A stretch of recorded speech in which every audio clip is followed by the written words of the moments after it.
Bismillahirrahmanirrahim. Assalamu alaikum. Today we are going to discuss the buyer decision process.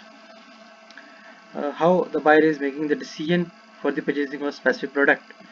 तो एक भी person, कोई भी पर्सन जिसको अपने पर्सनल कंजप्शन के लिए कोई भी प्रोडक्ट परचेज करनी होती है तो वो डिफरेंट प्रोसेसेस से, डिफरेंट स्टेजेस से गुजरता है, तो उसी हम बायर डिसीजन प्रोसेस कहते हैं. There are different stages you can find in figure 5.6. Need recognition, information search, evaluation of alternatives, purchase decision and post purchase behaviour. हम इन तमाम स्टेप्स को वन बाय वन देखते हैं. First is the need recognition. The first stage of the buyer decision process in which the consumer recognise the problem और need. तो सबसे पहले कस्टमर को नीड का जानना ही जरूरी होता है. तो सबसे पहला स्टेप ही नीड रिकॉग्निशन होता है. उसे पता चले कि उसे किस चीज़ की ज़रूरत है. तो उसमें डिफरेंट टाइप्स के स्टिमुलाइज उस पर इन्फोर्स करते हैं जिसको बताते हैं कि आपको इस चीज़ की ज़रूरत है. वो इंटरनल भी हो सकते हैं, वो एक्सटर्नल भी हो सकते हैं. इंटरनल स्टिमुलाइज की आप बात करें तो वो नॉर्मली जो है वो आपके इंटरनल फैक्टर्स होते हैं जिसमें आपके सेंसेस वर्कआउट कर रही होती हैं. आपकी हंगर है, थर्स्ट है, जो आपको इन्फोर्स करते हैं कि आपको कुछ खाना है, कुछ पीना है. वो इंटरनल स्टिमुलाई हैं. ऐसे कुछ एक्सटर्नल स्टिमुलाई है जिसमें मार्केटिंग स्टिमुलाइज बहुत ज़्यादा इंपॉर्टेंट है. आपकी मार्केटिंग एक्टिविटीज़ हैं, आप एडवर्टाइज करते हैं, आपने अपना बिलबोर्ड लगाया हुआ है, आपका कोई ओपिनियन लीडर लोगों को उसके बारे में बता रहा है, तो वो लोगों को उभारता है कि वो इस चीज़ को परचेज करें. लोग जो है वो इस चीज़ को परचेज करें. That is the need recognition. After identification of the need, जब नीड सामने आ गई है, उसे पता चल गया कि मैंने ये चीज़ परचेज करनी है, तो सेकंड स्टेप आ जाता है information search. Now he has to collect the information. वो उसके बारे में इन्फॉर्मेशन कलेक्ट करता है कि फॉर सपोज उसके पास नीड एक डेवलप हुई कि ऑनलाइन क्लासेस हो रही हैं, ठीक है, तमाम चीज़ें ऑनलाइन ही होंगी, तो अब मुझे मोबाइल फ़ोन लेना चाहिए. ठीक है, वो एक्सटर्नल स्टिमुलाई जनरेट हुआ, एक सिचुएशन ऐसी डेवलप हो गई कि आपको अब मोबाइल फ़ोन की, एक टच मोबाइल की ज़रूरत पड़ गई है. अब आप इन्फॉर्मेशन लेना स्टार्ट कर देते हैं कि मुझे कौन सा मोबाइल फ़ोन लेना चाहिए, कौन कौन से ब्रांड्स अवेलेबल हैं, तो मैंने मोबाइल परचेज करना है उसकी मेमोरी कितनी होनी चाहिए, इंटरनल मेमोरी कितनी होनी चाहिए, उसकी स्पीड कैसी होनी चाहिए, उसका स्क्रीन साइज कैसा होना चाहिए, और you are collecting a lot of information about the product. That is depending on the level of involvement. अगर आपके लेवल ऑफ इन्वॉल्वमेंट हाई होगा आपका प्रोडक्ट के अंदर तो इन्फॉर्मेशन ज़्यादा सर्च करेंगे. अगर लेवल ऑफ इन्वॉल्वमेंट लो होगा तो फिर आप इन्फॉर्मेशन कम सर्च करेंगे. फॉर एग्जाम्पल, आप खाना बना रहे हैं और आपको पता चला कि नमक खत्म हो गया है, ठीक है, तो नीड रिकग्नाइज होगी कि नमक परचेज करना है. लेकिन आप जब आप नमक परचेज करने के लिए जाएंगे तो आप information search, evaluation of alternative को स्किप करके डायरेक्ट परचेज डिसीजन पे लेंगे कि आप जाके नमक परचेज कर लेंगे. आप नहीं देखेंगे कि कौन सी कंपनी का नमक अवेलेबल है, कौन सा लेना है, कौन सा नहीं लेना, कौन कौन से ब्रांड्स के अंदर किसको चूज करना है. You are not focusing on that. तो आप ये दो स्टेप जो है स्किप कर रहे हैं just because of the low level of involvement. तो हम एक स्टैंडर्ड प्रोडक्ट की बात कर रहे हैं जिसमें एक नॉर्मल लेवल ऑफ इन्वॉल्वमेंट है और एक कंज्यूमर जो है वो तमाम स्टेप्स को के साथ होकर गुजर रहा है. तो अगर लेवल ऑफ इन्वॉल्वमेंट हाई है तो फिर इन्फॉर्मेशन आप सर्च करेंगे, उसके बारे में डीप इन्फॉर्मेशन जो है वो एवेल्युएट कर रहे होते हैं.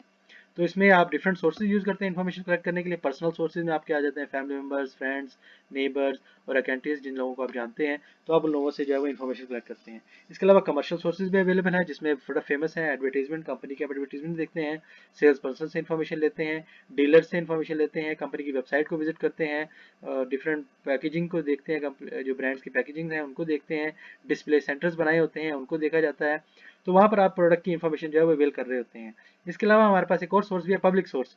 These are the non paid source जिसमें मास कम्युनिकेशन आ जाती है, मास मीडिया आ जाता है, कंज्यूमर रेटिंग वेबसाइट्स आ जाती हैं, ऑर्गेनाइजेशन आ जाती हैं जहाँ पर कंज्यूमर रेटिंग्स होती है, इंटरनेट सर्चेज आ जाती हैं. कंज्यूमर रेटिंग वेबसाइट्स के अंदर आप दराज भी ले सकते हैं जो कि प्रोडक्ट की रेटिंग बता रहा होता है कि कितने लोगों ने इस प्रोडक्ट को लाइक किया या डिसलाइक किया है. So these are the public sources. इसके अलावा हमारे पास फोर्थ सोर्स होता है जी एक्सपेरिमेंशियल सोर्सेज, कि आप उसके ट्रायल्स को यूज करके, उस प्रोडक्ट को यूज करके देखते हैं कि प्रोडक्ट कैसी है.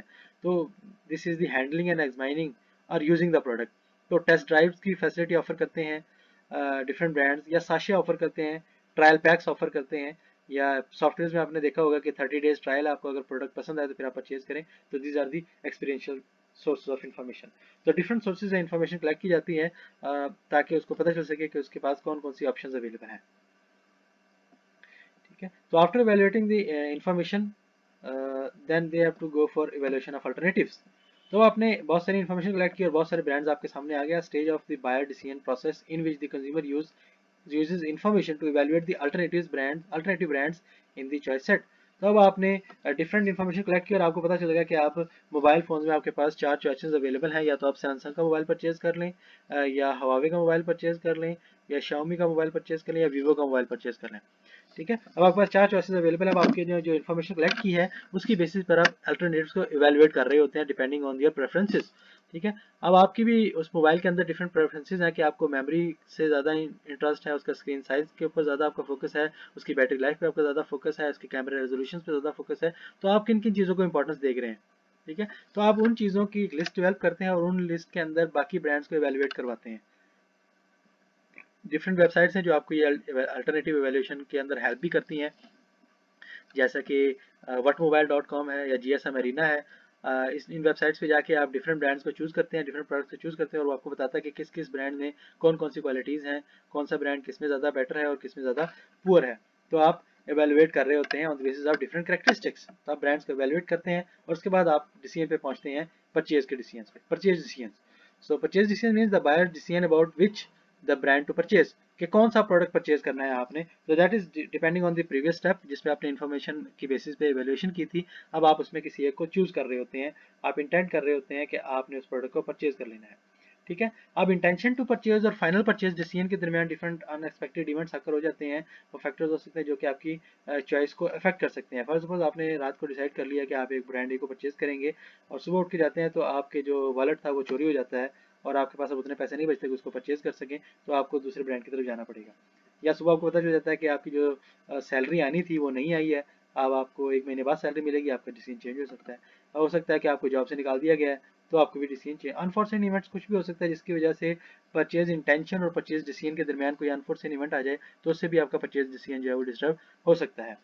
ओके जी, फाइनली आप you have purchase the product, आपके पास प्रोडक्ट आ गई है, आप आपको यूज कर रहे हैं, तो you have generate a post purchase behaviour. Post-purchase behavior means the stage of buyer's decision process in which the consumer take further actions after purchasing based on their satisfaction or dissatisfaction with the purchase। तो जो आपने product purchase की थी उससे या तो आप satisfy होंगे या डिससेटिस्फाइड होंगे। सेटिस्फेक्शन क्या है कि उसकी एक्चुअल परफॉर्मेंस और परसीव्ड परफॉर्मेंस, एक्सपेक्टेड और परसीव्ड परफॉर्मेंस दोनों मैच कर रही हैं। तो एक्सपेक्टेड परफॉर्मेंस वो परफॉर्मेंस है जिसको सोच के आपने परचेज किया था कि ये प्रोडक्ट ये परफॉर्म करेगी, और परसीव परफॉर्मेंस क्या है, ये वो परफॉर्मेंस या एक्चुअल परफॉर्मेंस है जो प्रोडक्ट को यूज करने के बाद आपको मिली। तो अगर ये दोनों मैच कर जाते हैं तो आप सेटिस्फाई हो जाते हैं और आप खुश हो जाते हैं, और अगर ये दोनों मैच नहीं करते और बल्कि आपकी जो है वो परसीव परफॉर्मेंस लो हो जाती है, एक्सपेक्टेड परफॉर्मेंस हाई थी, तो फिर आप डिससेटिस्फाई हो जाते हैं। और अगर परसीव परफॉर्मेंस ज्यादा हो जाए और एक्सपेक्टेड परफॉर्मेंस लो हो तो फिर आप डिलाइटेडनेस की तरफ चले जाते हैं। इसमें एक और सिचुएशन भी डेवलप होती है जैसे कॉग्निटिव डिसोनेंस, जिसकी अभी हमने पहले भी बात की थी। The buyers discomfort caused by post purchase conflict, कि आप प्रोडक्ट परचेज करने के बाद सोचते हैं कि जो मैंने ब्रांड छोड़ दिया था वो ज्यादा बेटर था। तो you are comparing the demerits of the purchase product with the merits of the postpone product. तो जो प्रोडक्ट आपने छोड़ दी थी उसके मेरिट्स को परचेज प्रोडक्ट के डीमेरिट से कंपेयर करना स्टार्ट कर देते हैं, तो आप फिर डिसोनेंस का शिकार हो जाते हैं, that is known as the cognitive dissonance. So these were the different stages a consumer process for the purchasing of the specific product। तो ये 5 different stages हैं, इनके ऊपर से हर कंज्यूमर जो है वो वर्कआउट करता है। समटाइम कुछ स्टेजेस स्किप भी हो जाती हैं depending on the level of involvement.